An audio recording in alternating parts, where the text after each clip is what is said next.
Hi అండి, మీలో ఎంతమందికి ములక్కాయ కర్రీ అంటే ఇష్టం? అందులోనూ ములక్కాయ పాలు ఎంతమందికి తెలుసు? ఎంతో సింపుల్గా టేస్టీగా 5 నిమిషాల్లో అయిపోయే ములక్కాయ పాలు కర్రీ ఎలా ఉండాలో చూసేద్దాం. ముందుగా బాండి పెట్టుకుని నూనె వేగించుకుని అందులో 2 పచ్చిమిర్చి ఉల్లిపాయ ముక్కలు వేసి మగ్గనివ్వాలి. మూత పెట్టి మగ్గనివ్వాలి.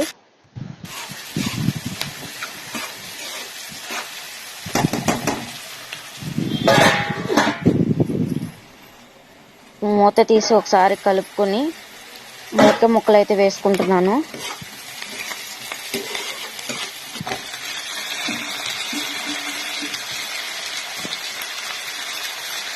ములక్కాయ ముక్కలు వేసాక ఒకసారి కలుపుకొని మూత అయితే పెట్టుకుని మగ్గనిస్తున్నాను.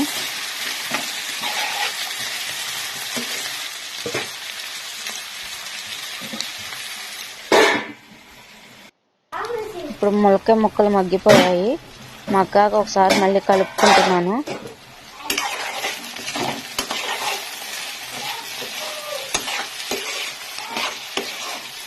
కలుపుకొని కొంచెం పసుపు,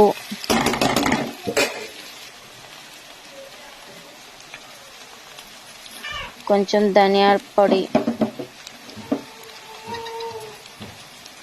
సరిపడా అంత కారం అయితే వేసుకుంటున్నాను. మనం తినే కారం బట్టి వేసుకోవచ్చు.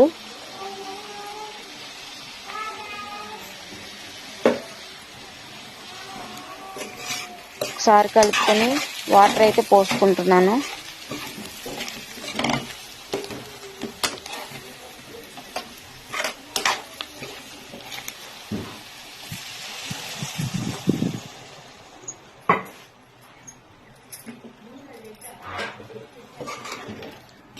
వాటర్ వేసుకుని కలుపుకుంటున్నాను.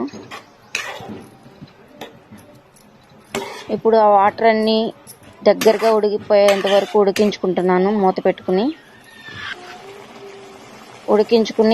కొంచెం మగ్గాక ఉడికాక కొంచెం రాళ్ళ ఉప్పు వేసుకుని కలుపుకున్నాను. తర్వాత మూత పెట్టేశాను.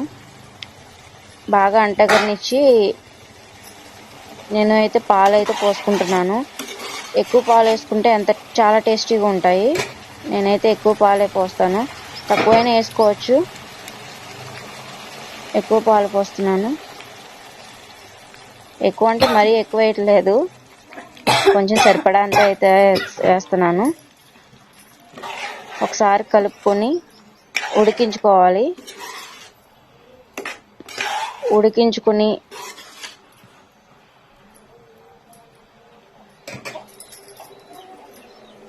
దగ్గరగా అయితే ఉడికించుకుని కాస్త కరివేపాకు అయితే వేస్తాను ఫ్లేవర్ కోసం.